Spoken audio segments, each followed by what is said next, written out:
Good morning. It is early, right? But happy day 2 of AWP. You know what? Let me say it again. Good morning. Happy second day of AWP. Yay. All right.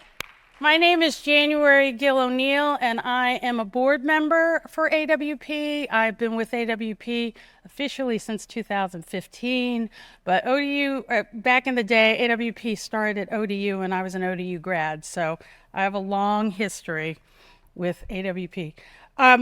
Thrilled to be here with all of you and to introduce MK Asante and our fellows today. The lecture that you are about to hear, Pages on the Beat, Rhythm and Prose, will be given by MK Asante, a best-selling author, award-winning filmmaker, recording artist, and distinguished professor, who the Los Angeles Times called one of America's best storytellers. He is the author of 5 books, including Buck, a memoir, and most recently, Nephew, a memoir in 4-part harmony, which was the winner of the 2005 In the Margins Book Award. Asante received his MFA from the UCLA School of Theater, Film, and Television, and is currently a tenured professor of cinematic arts and sciences at Morgan State University. This event is part of the AWP HBCU Fellowship Program, of which Asante is serving as this year's creative advisor. The program is funded in part by a grant from the National Endowment for the Arts and is now in its 4th year. AWP seeks to uplift the work HBCU faculty are doing to establish creative writing programs and communities at their institutions, as well as to provide HBCU students the opportunity to form new connections and share their work by awarding fellows to attend every annual conference and book fair. Spotlighting creative writing talent from HBCUs is the core of the fellowship program. Today, you all will have the pleasure of hearing from this year's student fellows as they share excerpts of poetry, fiction, and memoirs that they have worked on under the mentorship of their faculty fellows. Following the students' reading, MK will take the stage and begin his lecture. Before we begin, I'd like to remind everybody that this is an event that will be followed by a book signing outside of the ballroom. So without further ado, I'd like to welcome our first student fellow to the stage. Thank you very much for being here this morning, and please enjoy the event and have a great rest of the conference.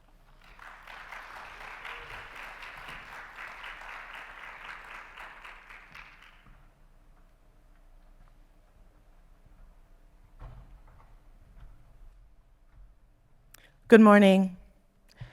My name is Summer Tate, and I am a fellow from Howard University.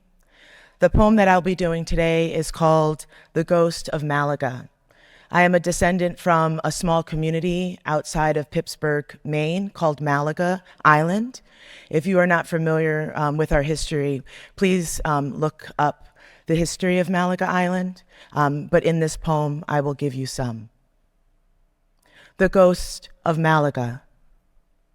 Once upon an island in Maine, offshore of Pittsburgh and Casco Bay, lay a plot of rugged land, green half the year, white with snow and ice the other.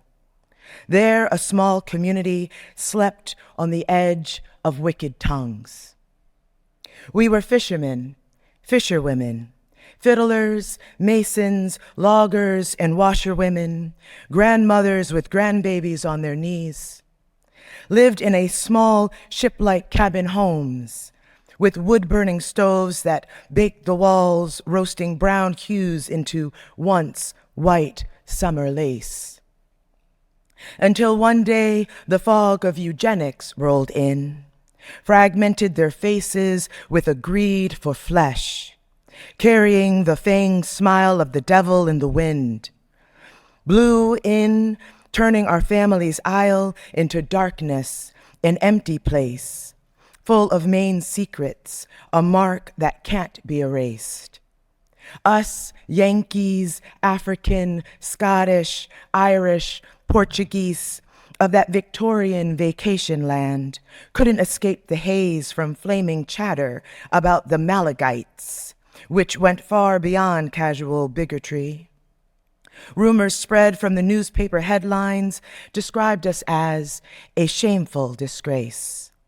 A vapor passed amongst the townspeople's poisonous tales told over moonshine, saying the islanders are inbred, or while putting clothes on the line, whispering that some are feeble-minded, or when pulling in fishing nets that we pass on inferior genes, even on postcards calling us the deuce of spades.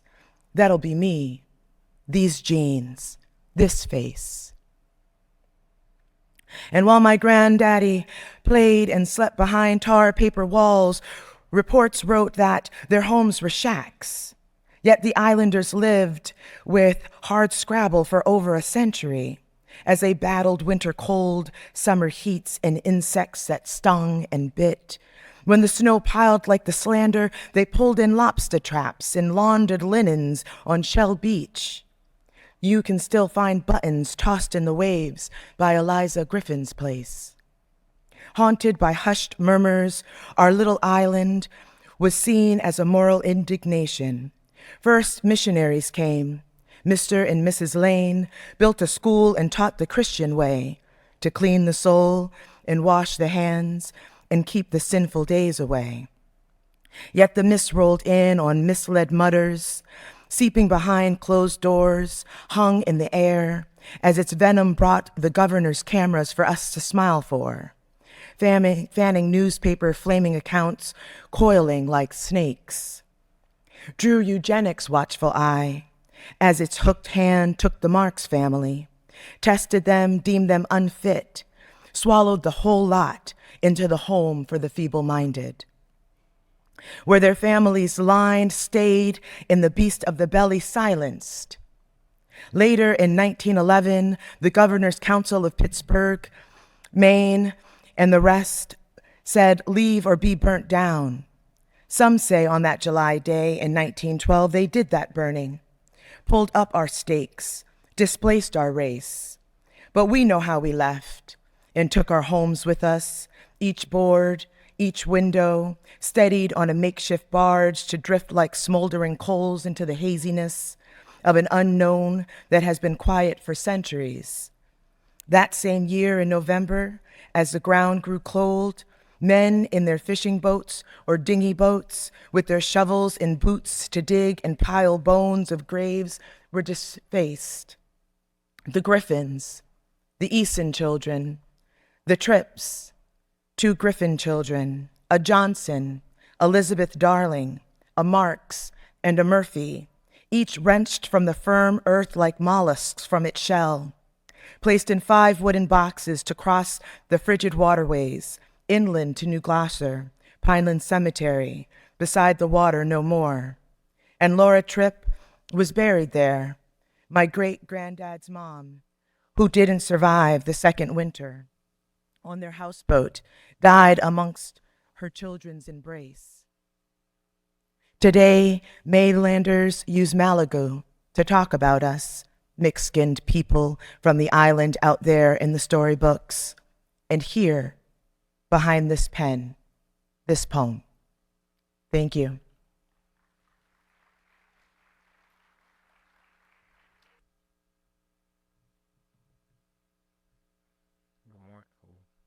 Good morning, everybody. My name is Donovan Jones. It's nice to see y'all. The piece I will be presenting today is Untitled Masterpiece.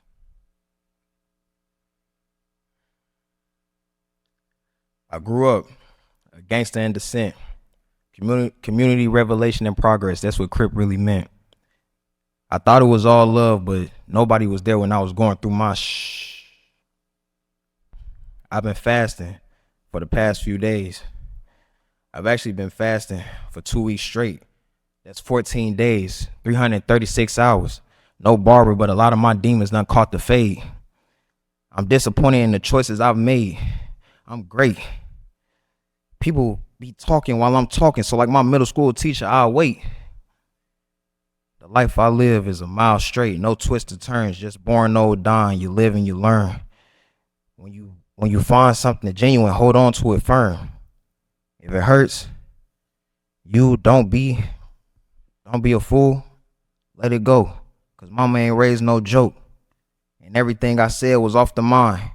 All of it was real and half of it rhymed. My name is Donovan T. Jones, and that was my time.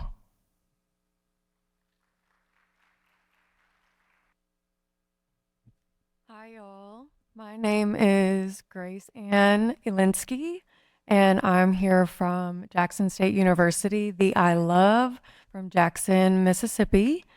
And the piece I'll be reading for you today is called Taken. There are times Mississippi heat gets so wet hot you can hear it in your ears. Honeysuckle, sweat, and mud. That's when I believe in God. The Pearl River was never clean, but she was ours. We'd go past the levee, past broken beer bottles and cattails leaning like tired women, until the mud sucked up at our ankles, until the brown water opened up like an invitation. And as I float on her now, basking in the blatant Mississippi sun, I can feel it. The way the air goes syrup thick in July, the rustle of something alive just past the tree line. Halfway under the Lakeland Drive Bridge, the water presses close, insistent, asking me to stay. I say no, not yet. She pulls me toward every hit-and-run stray off of Northside Drive, every mangled black body drowned on this side of the Mississippi, every Airbnb plantation home, every Southern beauty queen rotted from the inside out. She wants to swallow me whole. I tell her no, not yet. Old Pearl's been eating people up long before they damned her, before the missing man flyers got bleached in the sun, before they sprayed pesticides into the same water we caught Friday night's fish. Upstream, my elementary classmates use mother like an ATV, the river backing up to houses with reverse osmosis water systems, a neighborhood without boil water notices, where hometown heroes drive into trees after cases of beer and American flags. They still end up down here inside of her. Mississippi has a way of making poison look holy. Chlorine slicks, baptism water, and runoff shining gold at dusk. The river gossips and consumes like Jackson ladies at Monday's blue plate lunch. But I loved her. I love her. I squint my eyes, my inner tubes deflating, my beers almost empty. I spot the erect snout of an alligator a couple 100 yards away and decide it is time to get out of this brown water for now and back to my soccer chair waiting in the skin-sticking riverbank sand. Thank you.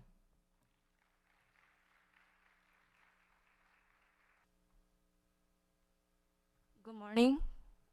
My name is Olivia Wright. I will be reading two poems close to my heart. It is about something that I went through. I hope you guys like it. My first poem is called Oh Dear Father. It is for my father who is battling with dementia. So here we go. Oh dear Father, the pain I bear when you are out of reach is a quiet weight I carry alone.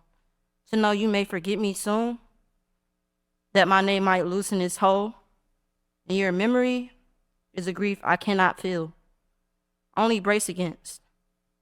I stand in a space between love and lost, where present fades, but longing does not. I want to be remembered, not as an obligation, but as someone who mattered deeply. If your mind drifts from me, know this, I still hold you gently, even as the distance grows, even as remembering becomes my burden alone. My second poem is called Sybil, Oh Sybil. It is about my mom. She passed away a couple years ago. So this is a poem. Sybil, oh Sybil, how I miss you. I look in the mirror and meet my own eyes, only to find you staring back. Your reflection living inside mine. It aches to know you're not here, that your voice exists now, only in memory, soft and unreachable. Sometimes I sit and let the grief have its way, wallowing in tears that fall without asking permission. They do not come from weakness, but from love. With nowhere else to go, if I could reach through time, through glass, through loss, I would tell you I am still becoming what you believe I could be. And even in your absence, you remain in my face, in my strength, in the way I keep loving, despite the pain. That is my poems.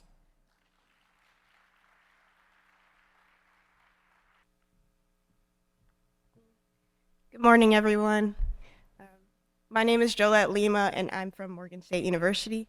I'll be reading for you my poem, A Quick Prayer Before the Rapture. Heavenly Father, sometimes I am caught holding my hands flat against the asphalt, waiting for the release that comes in the form of a pickup truck. It will mistake my fingers for the road, let it roll over me until I am broken.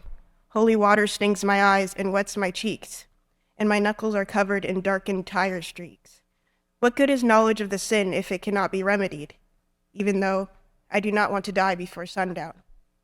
The congregation knows I am in love with that curl in her hymn book ribbon as they watch me tremble through the litany. Tremble with all the shame Leviticus presses into me. They know my check to salvation is all that I am, and in anger, wrought with grace, they pity me. For heaven's sake, what else is there to life but you and pain, even though I do not want to die before sundown? Father, sometimes I am spotted leaning over the church balcony. My own mind replays my body bruised against the heat of the pavement, even though there would be too much shame in an early meeting underground. Sometimes you can catch me stepping out into a river. The water pushing against my body quells the ache I feel, because I long to be touched, even roughly, but I do not want to die before sundown. An old choir is chanting hymns towards the back of my mind. My pulse beats a rhythm that they refuse to mark divine, and it came to me much like past dreams that in that river wouldn't drown. I do not want to wait to be in love before the sun goes down. Thank you.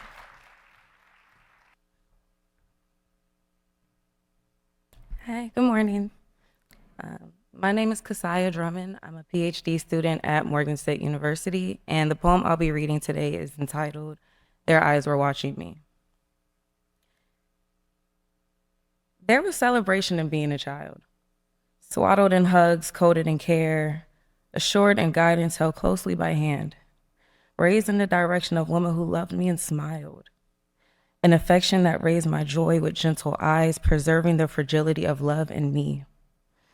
The beauty of youth is feeling free, allowed to exist absent of responsibility. My complexion collected summers, a budding aura revealed a young girl's wonders.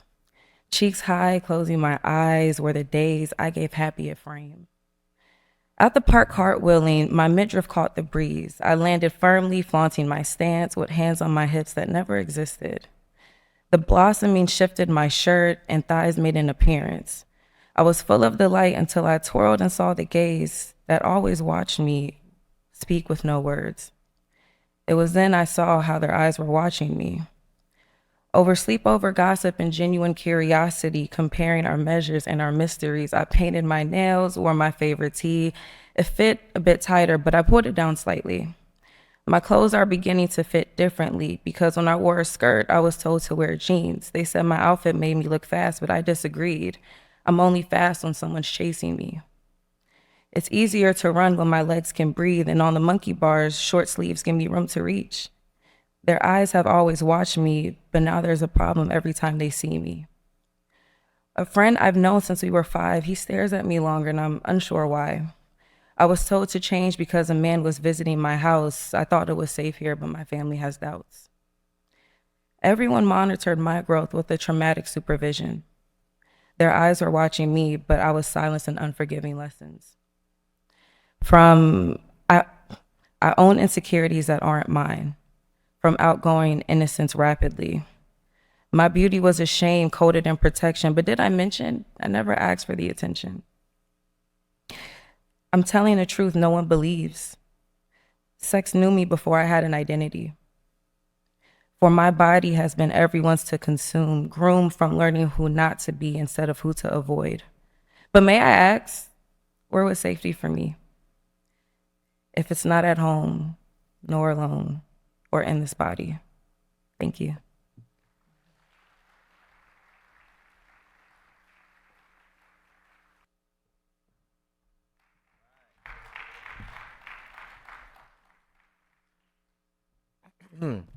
Let's give it up for the fellows again, please.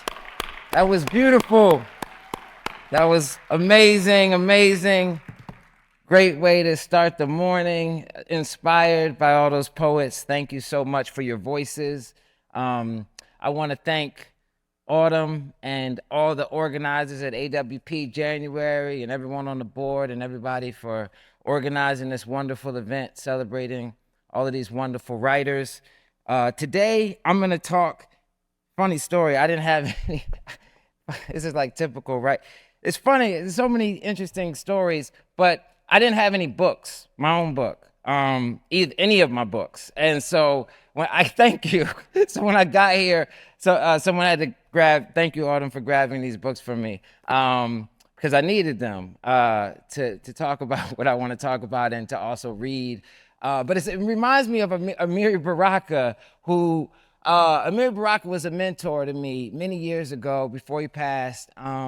And if you don't know Amiri Baraka, check out his poetry, his life. But one day he told me, he said, "Where's your book?" And I said, "I don't have my book on me." He said, "Always have your book."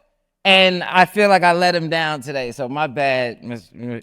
Amiri Baraka. But yeah, he always said, "Always have your book." And it's interesting because I want to talk about polyrhythm. And before I start, I also want to thank someone who's very, very dear to my heart and very special to me, and really probably one of the reasons why I'm here on this stage, particularly right now. And that is Dr. Monifa Love. So please give a round of applause for Dr. Monifa Love, who is also a mentor to me. I really feel special and blessed to have had so many wonderful mentors in my life who were writers, Dr. Monifa Love and Amiri Baraka and Dr. Maya Angelou and Charles Fuller and all of these people who were very instrumental in shaping how I think about art and literature. And I think the most important person probably is my mom. And I talked a little bit about her yesterday at the reception because my mom was an artist. She was an amazing artist and a choreographer, and she was a pioneer. She created a dance technique called Mafundala in 1973. In fact, people are confused sometimes because I was born in Zimbabwe. And so people say, oh, they start speaking to me in Shona or Ndebele, you know what I mean? And then I don't know anything. I can't say anything back. So they're like, what kind of Zimbabwean are you? But, my mom was actually the first director of the National Dance Company of Zimbabwe. She went to Zimbabwe in 1980. Became the director of the dance company, the National Dance Company, brought together Ndebele and Shona. And I was born in Zimbabwe. And then, so that's how I was born in Zimbabwe. And then shortly after that, my parents came back to the States and I grew up in Philly, okay?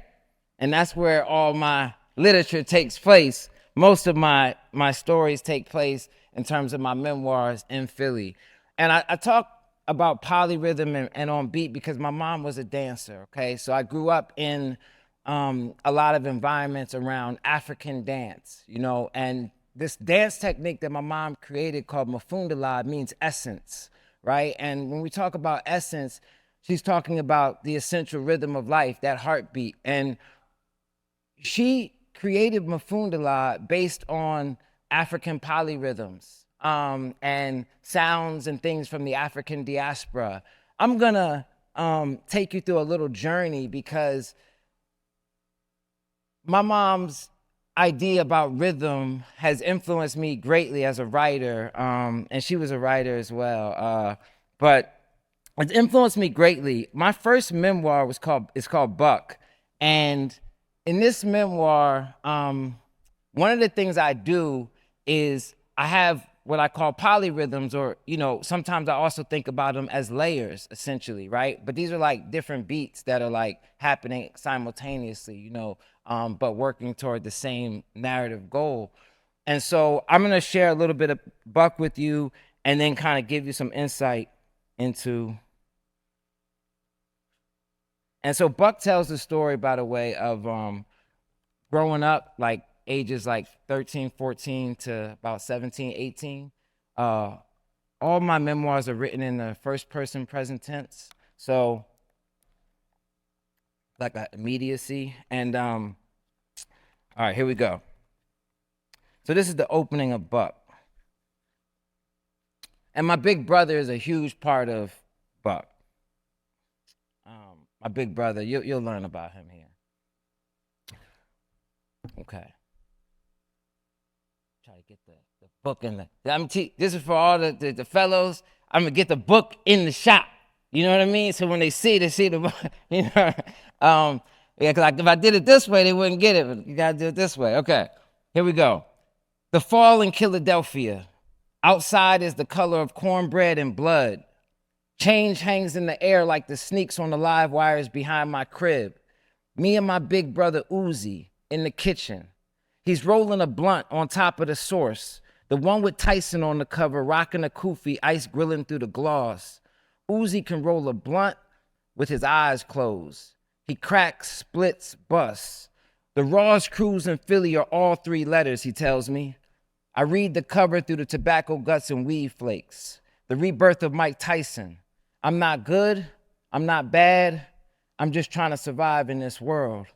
Awaken crews in a rude fashion, on the ass like Mike Tyson at a beauty pageant. I do this. I spit lyrics to songs under my breath all day, every day. The bars just jump out of me no matter where I am or what I'm doing. It's like I got hip-hop Tourette's. Uzi dumps, spreads, evens. Tears, licks, raps, folds, rolls, tucks. Another perfect blunt. That John looks like a paintbrush. John could mean anything. When I sent this little note on here, when I sent this to my editor, Chris Jackson, who's a great editor at Random House at One World Books, when I sent this to Chris, he said, you might have to explain what John is. You know what I mean? For the people who are not familiar with the Philly lingo, I think a lot of people are getting more familiar with it now. But John could mean anything, person, place, or thing. Sometimes, if we're telling a story and we don't want people to know what we're talking about, we'll plug John in for everything. Yo, the other day I was at the joint around the corner with the joint right from down the street, right? We get to the joint, right? And the boy at the door all on his joint, not knowing I had that joint on me. Man, it was about to be on in that joint. So now I'm going to skip a little bit talking about my brother. Uzi is the color of walnuts and has a long, sharp face like the African mask my dad hangs up everywhere. His name is Daoud, but my parents call him Daoudi, and the hood calls him Uzi. He's got a bunch of other names too, like some superhero. Uwap, Daoud, Uzito, Wap the Culture, Cool D, Pinch B, Big Oo, Barker Lark, Dropped him his rhyme, Big Fly, and Stilt the Kilt. So in this opening scene, my brother's best friend, Ted, may he rest in peace, comes to the house, knocks on the door, and he has what we call a Johnny. A Johnny is a stolen car. And so it's exciting. He got a Johnny. He's like, yo, who's there? I got a Johnny. And my brother's going like height. It's very exciting, right? Teenagers, in the early 90s. And so, I'm gonna pick up from here because I'm like, my brother's 6 years older than me, and I want to go naturally, and my brother says that I can't. Pisses me off. So this is how it goes. This is how it always goes. Me following Uzi in everything, everywhere, like his little black JanSport, covered in marks a lot, strapped tight to his back, koala style. Anywhere, any place. He does it, I do it. He tries it, fuck it, I'm trying it. He can't shit, why can't I? Sometimes I even duck like him under doorways, even though he's way taller and I don't even need to duck. I guess I just do it because Uzi's more than my big brother. He's my idol. I don't care that he's taller and older and smarter. I wouldn't even really know his age if old people weren't always bringing it up, talking about, you can't do this, you can't do that. Why? Because he's 16 and you're 12, they say. I follow Uzi to sweaty Badlands house parties that always end in crazy shirtless rumbles with everybody howling, North Side, in the middle of the street. To Broad and Rockland to cop dime bags from one of the dusty bodegas with nothing but baking soda and expired Bizquick on the shelves. To freestyle ciphers on South Street that the nut-ass police always break up for no reason. To crack on Jones getting off the L at 69th Street like, yo, shorty, let me holler at you for a minute. To scale the fence to watch Sad Eye, to Jordan the street ball hoop at 16th and Susquehanna. To skate the ledges and steps at Love Park until we get chased away by the cops. To bomb the Orange Line subway with Sharpies and Kiwi polish sticks. And now, to joyride through Philly in a stolen wheel. Being with Uzi makes me feel invincible, like nothing bad can happen to us, like nothing and nobody can hurt us. With Uzi, I feel unfuckwittable. So that's like a little intro to my brother Uzi. You know, it was a huge part of my life. A part of these memoirs and these stories. Now, he's the most rhythmic dude I know. He's always, growing up, was always a beat on the table, you know. And Buck deals with my brother. You know, it's really my journey and my education in Philly, but what happens is very early on, my brother gets sent to prison, okay? So in Buck, my brother goes to jail, and he writes me from jail. And I have a sister too, who is also, she's much older than me. She's in California, and she struggles with schizophrenia. And it's a really interesting dynamic because it involves, like, her delusions involve, you know, racism and things that are very real, but she also suffers from schizophrenia. And so she writes me, right? What I'm doing is I'm setting up I'm telling you about all the different beats that are happening, all the different rhythms that are happening at the same time. So you got my sister, you've got my brother writing, right? My brother's writing letters from jail. My mom is this incredible artist, and she went through this period, like so many people go through it in their lives, a period of rather kind of a sadness and darkness and depression. And one of the things she did during that period is that she wrote in a journal, and she kept a diary, and she wrote about, she's been doing this since she was a kid in Brooklyn, growing up in Bed-Stuy. And so she wrote about different things in her life. Me, my brother, her marriage that was falling apart, and, you know, Philadelphia, her childhood, the things she saw. I'm gonna start to bring in some of those other beats and rhythms for you so you can get a different flow of the book. Because like I said, this book, Buck, for example, is made up. And by the way, the title Buck, my mom also, I remember I called her when I got the title, meaning she knew I was working on something that was, you know, gonna be autobiographical memoir, but I couldn't think of a title. And I had some whack titles that was floating around before Buck. And I remember I called her and I just said, Mom. She was like, yes? She talked. First of all, my mom answered the phone by saying yes, right? So you called her, she said, yes. And she said she got that from the Nation of Islam back in the day. She never joined the Nation of Islam, but she went to the meetings and she was very intrigued. She couldn't quite join because some of the rules about dancing, it didn't really jive with how she thought of dancing and art. However, what she took from it was, when you answer the phone, you should say yes instead of hello. It's more, so she always answered the phone yes. And so I called her once and I said, you know, she said yes. I said, Mom. She said, yes. I said, Buck. And she was like, that's it, sweetheart. But Buck is the title. You know, young Buck, Buck Wild, Buck Shots, Buck Town, Slave Buck, Black Buck, Make Buck, Buck Now. Buck has so many different meanings, so many different, I mean, your mind goes so many different places when you think about buck, right? Buck naked and making a buck and all of these different things. So I'm going to share with you now the first rhythm that you haven't heard. My mom, when she wrote in her journal, her diary, she always wrote, both my parents changed their names. So my dad was born Arthur Lee Smith. My mom was born Carol Ann, and they changed their names to African names. So I was born with an African name. My parents changed their names, in the 70s and moved to Africa. They really did it. You know what I mean? In the movie Belly, Nas is just talking about it. You know what I mean? My peoples did it back in the day. So anyway, but my mom, whenever she wrote these, she would always write to her old name, which is interesting. She would write, Dear Carol, right? So this is like an example of another beat that's in the book. Dear Carol, I never took drugs, even though they were all around me. I don't really count smoking weed as a drug, but Bob was a heroin addict and my brother, Jabbar, has been a crack addict on and off, so I know drugs. But the drugs prescribed for my depression are a different story.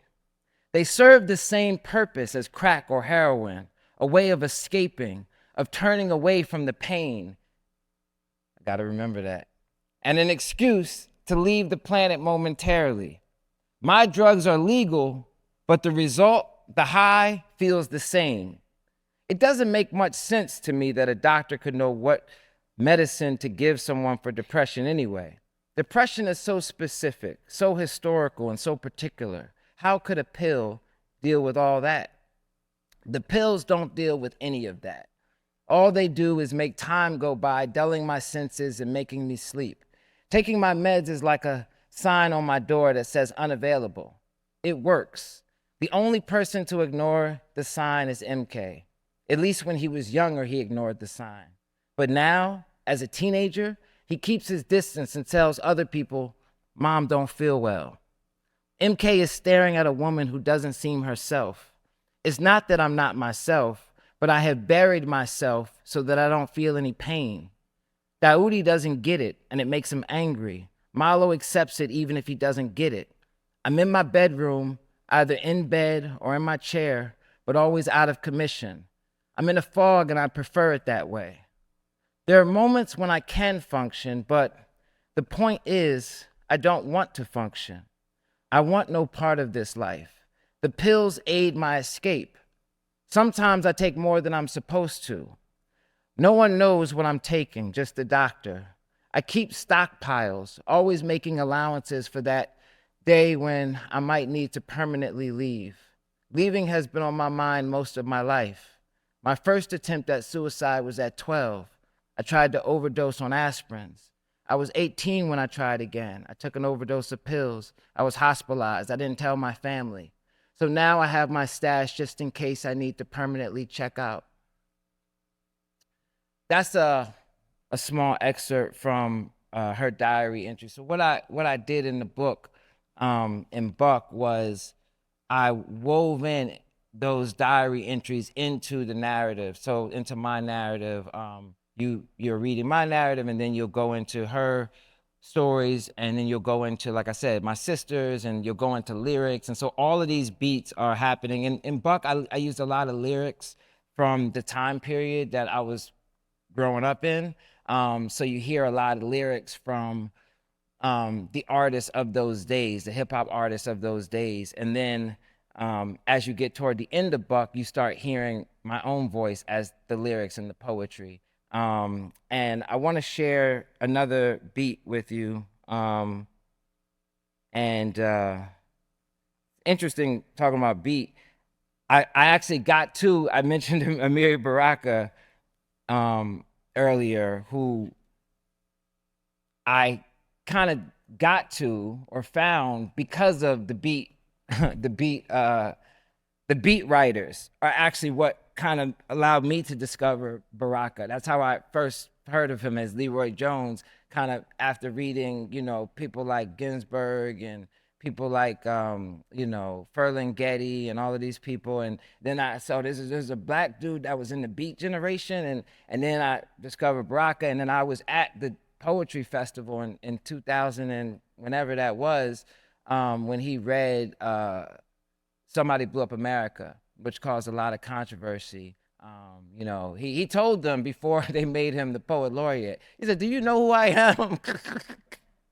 Yeah, why are you doing? Do you know who I am? You're gonna get in trouble. And of course, as soon as he expressed himself, he got in trouble. James Baldwin, I was thinking about today, said, silence is not only betrayal, but it's suicidal.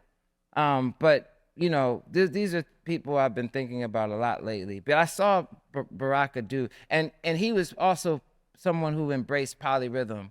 Baraka did. Whenever he did his piece, don, don, don, don, don, don, don, don, and then he would go into it. It reminded me of my mom when she was dancing back in the day. It was always ba da dee ba dee ba da ba dee ba dee ba da ba dee ba dee ba ba ba ba. I want to see how you're gonna do that one. Now that's a challenge for the interpreter there. Okay. So this is the last one I'm gonna give you for Buck, and then I gotta move on, I think, to nephew, is from my brother, Uzi. And this is a little excerpt. These are all little excerpts. There's many of my mom's journal entries in here. There's many. And by the way, my mom approved this and was okay with this. In fact, I was talking to my mom about, my mom has passed now. If this book came out, she was still alive. And also when I was working on this, but I asked my mom, I said, I want to incorporate, these different voices, and it was her idea to actually use the actual journal entries, and she felt like it would help someone who's dealing with, she felt like Black folks didn't talk about mental health enough at the time. I think it's getting a little better, but didn't talk about it enough, and she just felt like she was willing to put that out there. And so I feel like a lot of times with my mom, because she's also in this next book that I'm going to read from, that we really were like collaborators in a lot of ways, when I wrote these books. And my whole family, obviously, but she was like a more willing collaborator. All right. So this is my brother this is the first letter that I got in jail, when he was in jail. I was like maybe 14 at the time. He's in Arizona in a jail, by the way. He got sent to Arizona to live with my uncle, who, just it didn't work out. And so this is the first letter from Arizona. And he calls me, everybody calls me Malo, by the way. So back in the day, nobody called me MK. It was Malo, okay? So so when you hear Malo, that's me. Malo, what's up, man? Hope everything is good with you, yo. I'm in this hellhole wondering my fate. My brother is 18 at the time, or 19 at the time. Malo, what's up, man? Hope everything is good with you. Yo, I'm in this hellhole wondering my fate. When they transferred me here, I wasn't 18 yet, so I was on the 7th floor, where the other minors who have been transferred as adults are housed. We stayed in our cells 23-1, meaning we were in our cells for 23 hours and 1 hour out to take a shower and make a phone call. That shit makes you crazy. You find yourself thinking out loud, standing at your door for hours on end, watching the guards watch you. I've read the whole Bible like 5 times cover to cover. Psalms is cool, keeps me calm. I'm still trying to get a Quran, but this is Arizona. I can tell the fucking time just by the way the sun hits my cell through my sun slit, which pretends to be a window. Just by the shadows it casts on my cell walls. I'm on some monk shit. I still can't get used to the constant noise in here, man. It's like something I can't explain. It's a fucking roar, a constant roar, like hard wind blowing in your ear all the time. You don't forget about it. People never stop talking, yelling, or screaming in here. I kind of think of it like how a black hole would sound, because this place is a void, a fucking hum of pain. The kids in here did some serious shit, mostly murder though. I used to think that a killer was a certain type of person. I now know that killing is an emotional reaction, because most killers aren't crazy people. Shit is crazy. The kid next door to me is an essay named Pelon, in here for murder. He's in a gang out of Phoenix called Dupa Vila. His dad is in it. His mom is in it. This shit is like a rite of passage to the essays. They take this shit in stride. When I first got in, he gave me some food. Uncle Jabbar said in prison, don't accept nothing from nobody. But fuck that, I was hungry. It was a Snickers bar and a bag of corn nuts. Man, that shit made me feel like I wasn't in jail anymore. Just seeing the rappers. Ain't that some shit? He sent it on a kite. It's a long ass string that, anyway, so he goes into that. But that's an example of another beat that's happening simultaneously in this book. So again, to kind of go over the layers or the beats that are happening, playing at the same time, but that are part of the rhythms that are happening at the same time, but that are part of the same beat. You have Malo's voice in the first person narrative. You have Mom's diary. You have brother's prison letters. You have sisters' letters, and then you have the lyrics, right? Eventually from me. And this book ultimately is about finding, really finding the blank page and becoming, but toward the end, I mean, I struggled a lot. I got kicked out of a bunch of schools and, put my parents through some stuff, but we made it out. And I just want to finish up with this book just to give you a little bit of the end, because I start talking about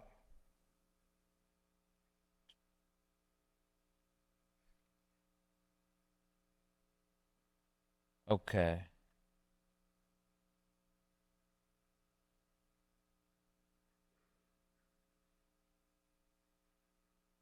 All right.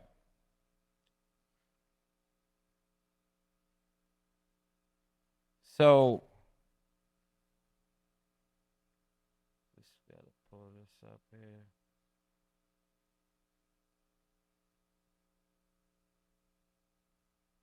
Okay.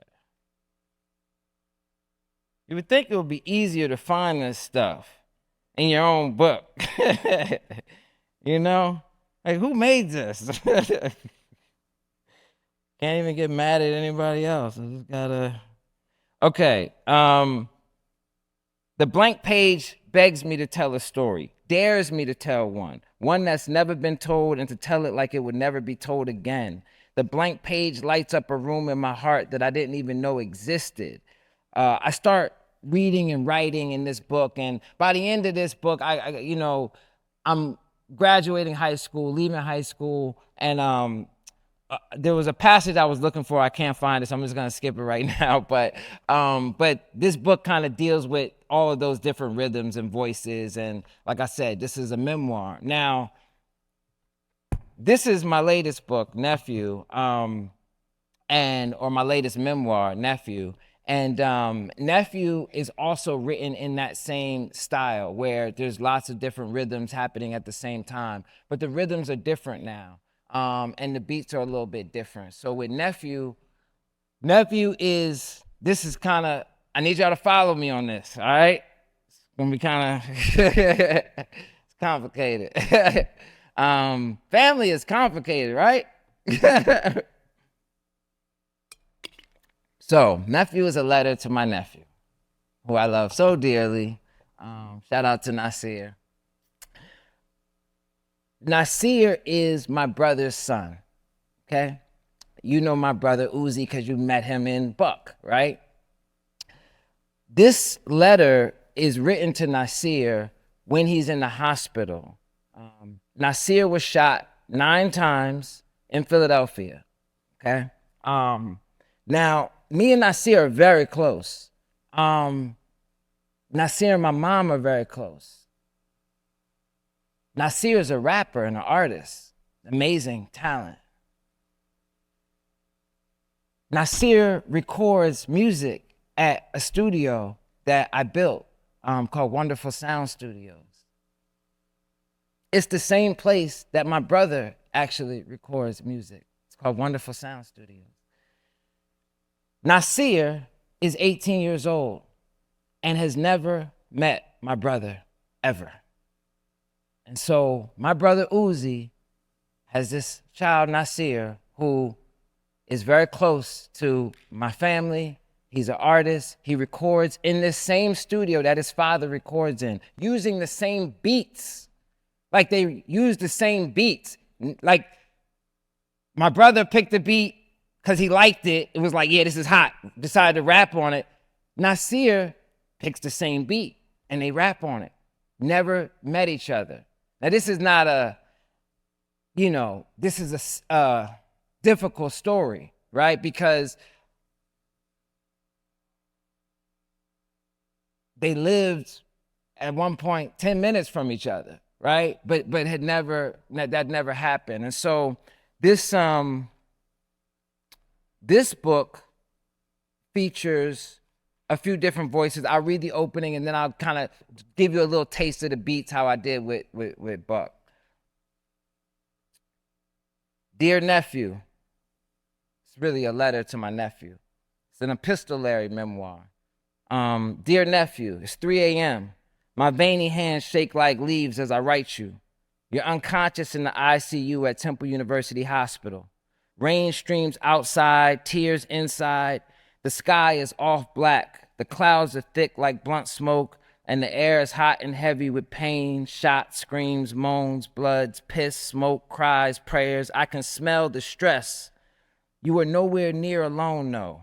I'm in the ER lobby with your mom, cousin Crystal, Big T, Bump, Grandma Beverly, and what feels like half of North Philly. Mounds of cheekbones, crescent lips, and scripture tattoos. I read only God can judge me on Bump's brick of a forearm. Your principal from the Crefeld School, George, is here too. Heartbroken and steely-eyed, he palms his forehead in utter shock and disbelief. Detectives in blue jackets peak pride and circle like clocks.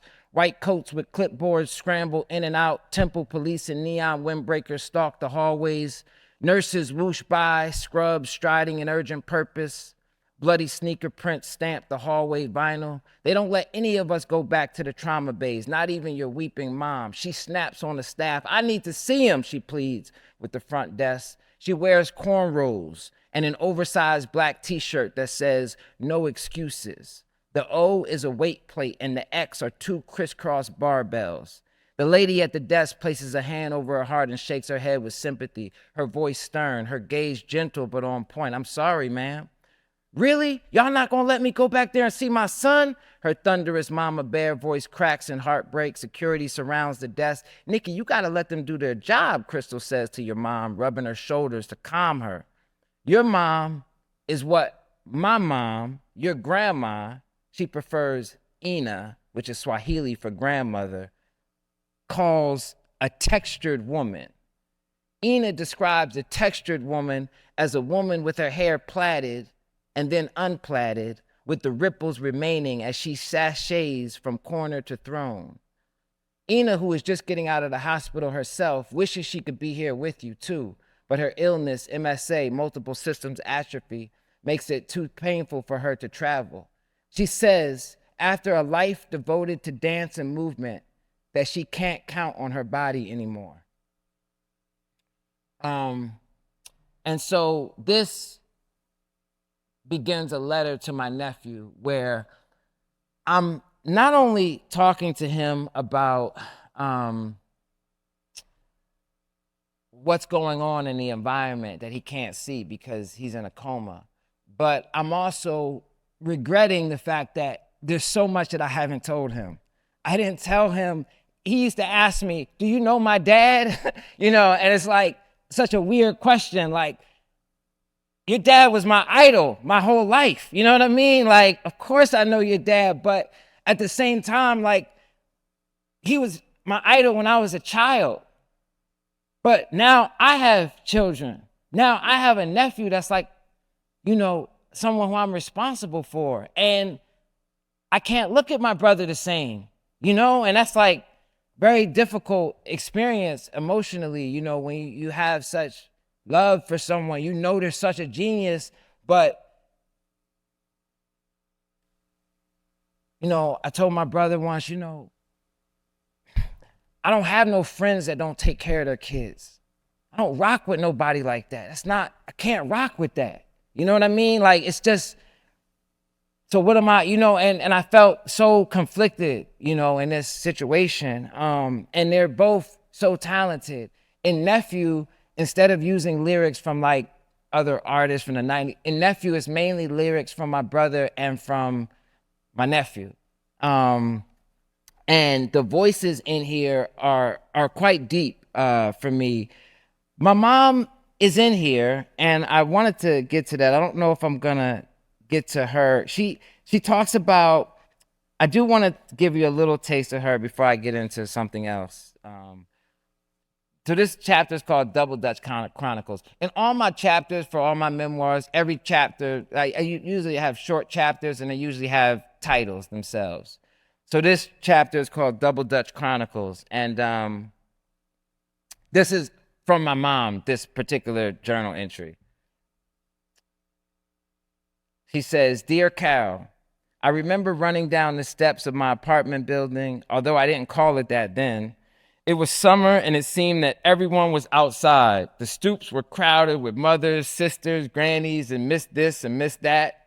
But the people and the sounds that drew forth dimmed as I heard the magical sound of the girls chanting 10, 10, 1, 10, 1, 20, the rope swinging high in the air as Marcella swayed back and forth on her legs, drawing her arms just back to position herself to propel into the rope. Then a little bobbing of the head, just enough to avoid hitting the rope. She was in. Then the dance began.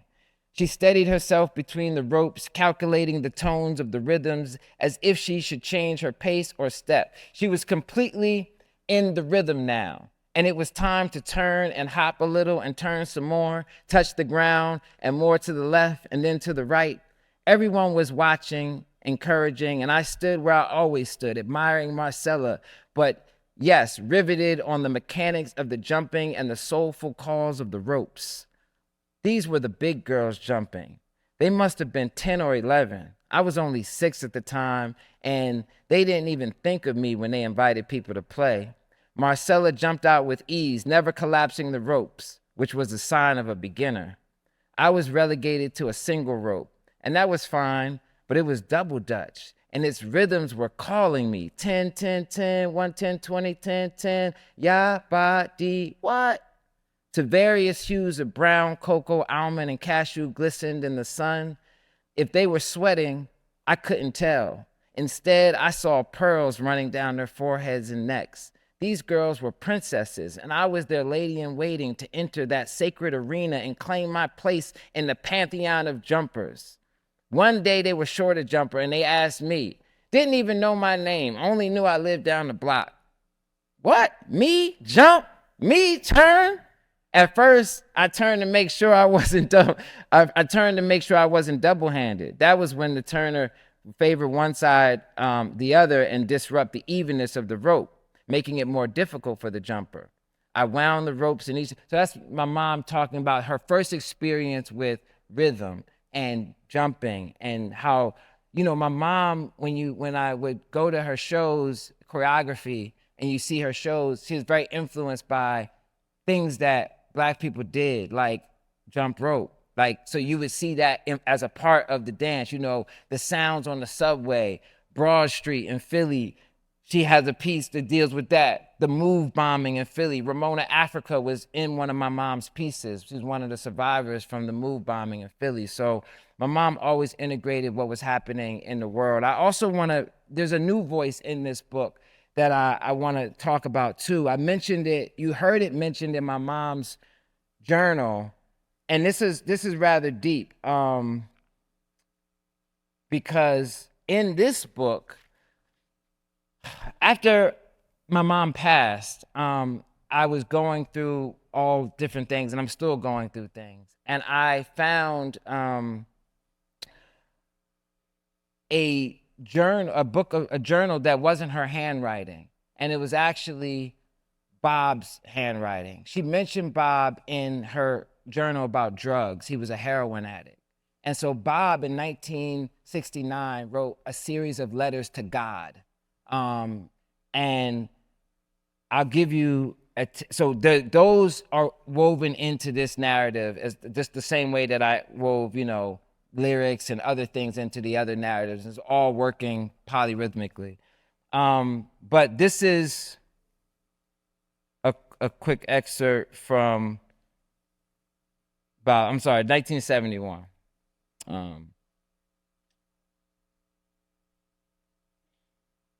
So, dear God, here's my situation as it stands. And by the way, he's 25 years old at the time. Dear God, here's my situation as it stands now. Been in Buffalo 5 years this July 4th, a little way from graduating. No income coming in other than cashing bad checks, borrowing from anybody and everybody, stealing from the gym, stealing from my girl, stealing from people's rooms on campus. No job, no home. I've had the opportunity to make a lot of contacts that might be helpful later on in life, but most people probably only have negative memories about me. Thoughts about a guy who God has given a lot of ability and talent and who hasn't taken advantage of it, just wasting his life away, really. All I've done is inject something into my veins of my body that gives me an excuse to cop out. All dope to me is a means to an end, and that end is self-destruction. I really don't think good things are supposed to happen to me. I don't think that I'm worthy. Ugly duckling. I'm someone who knows he has the ability, but who probably doesn't have the confidence and courage to put those abilities to the test. I once heard it said that a man who is afraid of being laughed at is a man who will never succeed. Capricorns are supposedly afraid to take risks, so getting back to injecting that poison into my veins. I like to get as high as I possibly could, because getting high would give me an avenue of escape from a reality of the struggle within myself. Paid in full, nobody speaks on what the cost is. Escape or self-hate. What is the cost? That's from my brother. And he goes on to talk about, he says, dope provided the biggest, longest suicidal avenues that I have ever come across. The feeling is so good that it makes you feel like you can kick all of your problems with no sweat. And since I like to make things hard for myself, dope was appealing because you can continue to partake every day. Your body hollers for it. It seems to me also that this is a one-way avenue because personally, I'm very seldom satisfied. I always want more, but I have to be careful in this description because I don't want to put too much blame on the drug. Like I said earlier, it's only a means to an end. The real problem is me and what I think of myself, how I perceive myself in relationship to the rest of the world. Bob. That's from 1971. So in this piece to my nephew, it's a letter to him, but it's from me, it's from Ina, his grandmother, it's from his pop, because in this book, amazingly, his dad and him connect for the first time, and it's because of his music. And so I wanted to kind of use this time to give you a window into how I think about rhythm on the page and how I think about rhythm in terms of how it works and when you talk about narratology, how are you having different beats going on at the same time and different rhythms that are all working in the same kind of harmonious cause. And so that's how I do it. Those are some of my influences, and I think that's pretty much my time. And I'll be signing books up there. If you're interested, I've got books. I guess I'll have to buy these now because I was like dog earing them and stuff. So I'll get these. You can put that on my tab. And yeah, so that's it. But thank you so much for listening, and thank you again to the fellows and also the faculty fellows for being here. Thanks for waking up. It's mad early. All right.